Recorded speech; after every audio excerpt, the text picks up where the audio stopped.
好，咁呢一個係上年 AWE 嘅車展啊，爸爸去幫手做嘢，我哋就去探班。當日真係好凍啊天氣，但係見到佢可以去認識唔同嘅車型車款啊，咁呢咩都值得啦啊！咁啊，你睇下呢個好特別嘅車，咁啊佢呢，因為佢好中意車㗎，跟住呢就可以去呢一個呢付費嗰個賽車道嗰度學下呢玩模型車。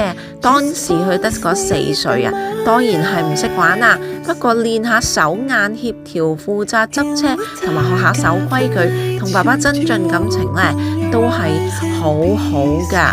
咁所以呢一個係一個好好嘅親子嘅活動，亦都呢個車展呢，為佢呢帶嚟呢個新奇啦，有呢個好奇心啦，同埋呢爸爸亦都同佢多多溝通嘅。咁啊，介紹呢好多嘅車嘅知識俾佢噶。咁啊，跟住呢爸爸繼續返工做嘢，我哋就去睇下其他嘢。Like and subscribe， 你嘅支持我同小朋友都會好開心，多謝你。